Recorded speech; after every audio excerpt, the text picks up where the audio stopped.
আসসালামু আলাইকুম। কি অবস্থা আমার ভাই বেড়াদেরা? আলাইন সিটিতে রাত্রের বেলা ঘুরতে এরকম সুন্দর, দিনের বেলা এরকম ঘুরতে সুন্দর। দেখেন ফুল, কত সুন্দর ফুল অগল ফুটি রয়েছে। ঠিক আছে, এগুলা কিন্তু এমনি না, এগুলা সব এখানে দেখছেন নে ফাইভে ফাইভে পানি দিই, পানির লাইন পানি দেয় এগুলাতে, গাছগুলাতে, তাই এত সুন্দর করে ফুটি রয়েছে। এই দেশে গাছের ভিতরে পানি না দিলে 2 দিনে গাছ মরি শেষ হয়ে যাব।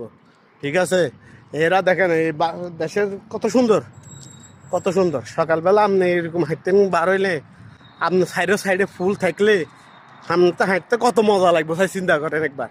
এটা হচ্ছে দুবাই।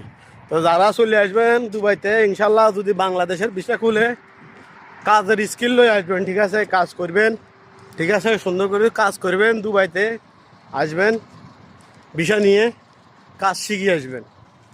কত সুন্দর দৃশ্য দেখছেন দুবাইতে, মাশাআল্লাহ। এটা হচ্ছে দুবাই ভাইয়া, দিস ইজ ফর দুবাই। আপনি দুবাইতে আসলে সৌন্দর্যের গতি দেখবেন, তারা কি করছে দেখছেন। দেশ কত উন্নত ভাই, অনেক উন্নত একটা দেশ দেখছেন, মাশাআল্লাহ। যতটুকু যাবেন আপনি শুধু ফুল আর ফুল। শীতকাল আসবো এরকম ফুলের চর্চা করার জন্য লোক থাকে এখানে। ঠিক আছে, ভালো আছেন? দেখছেন এখানে, দেখছেন ফুল আর ফুল, ওগুলা সব চর্চা করে। এবার দেখছেন ফাঁপিওর লাইন ওগুলো সব, ওগুলো পানি দিবার লাইন, গাছে গাছে পানি যাব, ওগুলো হইব। তো সবাই ভালো থাকবেন, ইনশাল্লাহ আবার দেখা হবে। আসসালামু আলাইকুম।